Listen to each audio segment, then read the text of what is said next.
Bienvenidos a nuestro club de lectura, en donde estamos repasando el libro titulado El Camino a Cristo, escrito por la hermana Elena G. de White. Capítulo 4. Para obtener la paz interior. El que encubre sus transgresiones no prosperará, mas quien las confiese y las abandone alcanzará misericordia. Las condiciones indicadas para obtener la misericordia de Dios son sencillas, justas y razonables. El Señor no nos exige que hagamos alguna cosa penosa para obtener el perdón de nuestros pecados. No necesitamos hacer largas y cansadoras peregrinaciones, ni ejecutar duras penitencias para encomendar nuestra alma al Dios de los cielos, o para expiar nuestras transgresiones, sino que todo aquel que confiese su pecado y se aparte de él, alcanzará misericordia. El apóstol dice: confesad pues vuestros pecados los unos y a los otros, y orad los unos por los otros, para que seáis sanados. Confesad vuestros pecados a Dios, el único que puede perdonarlos, y vuestras faltas unos a otros. Si has dado motivo de ofensa a tu amigo o vecino, debes reconocer tu falta, y es su deber perdonarte con buena voluntad. Debes entonces buscar el perdón de Dios, porque el hermano a quien ofendiste pertenece a Dios, y al perjudicarle pecaste contra su Creador y Redentor. El caso es presentado al único y verdadero mediador, nuestro gran sumo sacerdote, que ha sido tentado en todo punto, así como nosotros, mas sin pecado, quien puede complacerse de nuestras flaquezas y limpiarnos de toda mancha de pecado. Los que no han humillado su alma delante de Dios reconociendo su culpa no han cumplido todavía la primera condición de la aceptación. Si no hemos experimentado ese arrepentimiento del cual nadie debe arrepentirse, y no hemos confesado nuestros pecados con verdadera humillación del alma y quebrantamiento del espíritu, aborreciendo nuestra iniquidad, no hemos buscado verdaderamente el perdón de nuestros pecados, y si nunca lo hemos buscado, no hemos encontrado la paz de Dios. La única razón por la cual no obtenemos la remisión de nuestros pecados pasados es que no estamos dispuestos a humillar nuestro corazón ni a cumplir las condiciones que impone la palabra de la verdad. Se nos dan instrucciones explícitas tocante a este asunto. La confesión de nuestros pecados, ya sea pública o privada, debe ser de corazón y voluntaria. No debe ser arrancada al pecador. No debe hacerse de un modo ligero y descuidado o exigirse de aquellos que no tienen una comprensión real del carácter aborrecible del pecado. La confesión que brota de lo íntimo del alma sube al Dios de piedad infinita. El salmista dice: cercano está Jehová a los quebrantados de corazón y salva a los de espíritu contrito. La verdadera confesión es siempre de un carácter específico y reconoce pecados particulares. Pueden ser de tal naturaleza que solo puedan presentarse delante de Dios. Pueden ser males que deben confesarse individualmente a los que hayan sufrido daño por ellos. Pueden ser de un carácter público y en ese caso deberán confesarse públicamente. Pero toda confesión debe hacerse definida y directa para reconocer en forma definida los pecados de los que uno sea culpable. En los días de Samuel, los israelitas se alejaron de Dios.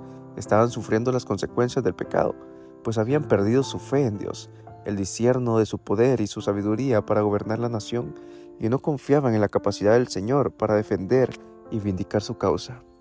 Se apartaron del gran gobernante del universo y desearon ser gobernados como las naciones que los rodeaban. Antes de encontrar paz hicieron esta confesión explícita: porque a todos nuestros pecados hemos añadido esta maldad de pedir para nosotros un rey. Tenían que confesar el preciso pecado del cual se habían hecho culpables. Su ingratitud oprimía sus almas y los separaba de Dios.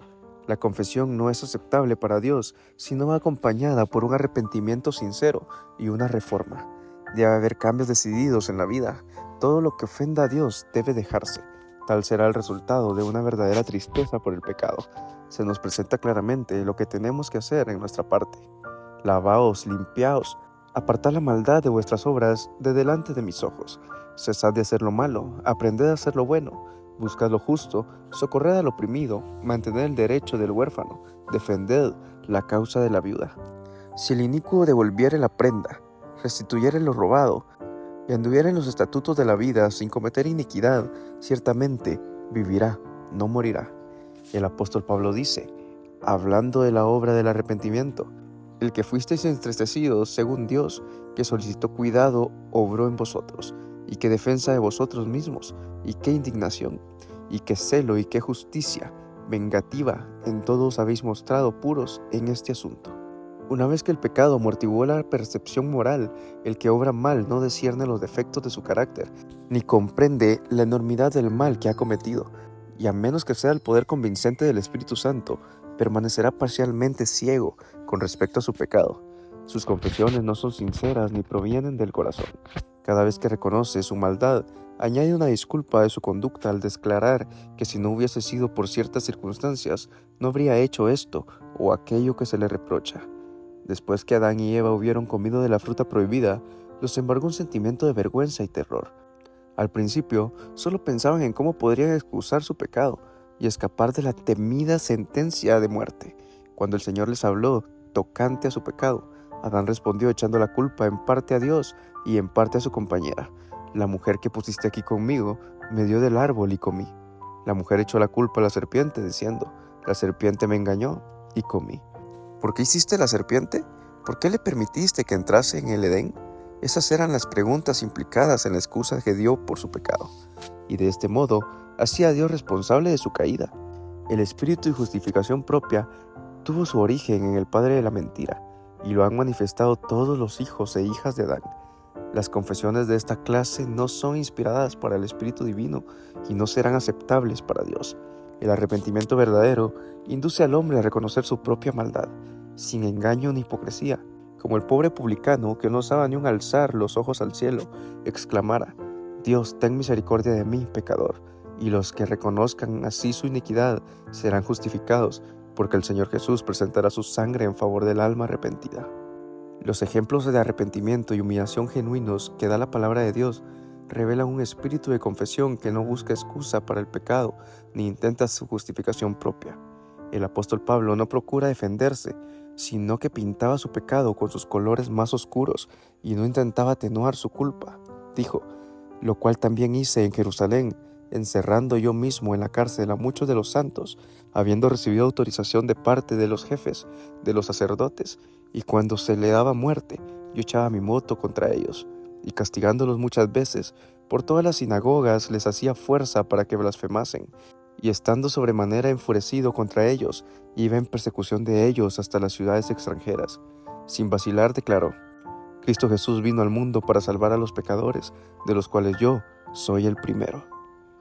El corazón humilde y quebrantado, enternecido por el arrepentimiento genuino, apreciará algo del amor de Dios y del costo del Calvario. Y como el Hijo se confiesa a un Padre amoroso, así presentará el que esté verdaderamente arrepentido todos sus pecados delante de Dios. Y está escrito, si confesamos nuestros pecados, Él es fiel y justo para perdonarnos nuestros pecados y limpiarnos de toda iniquidad.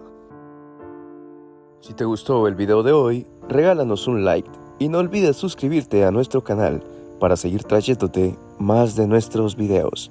Que Dios te bendiga.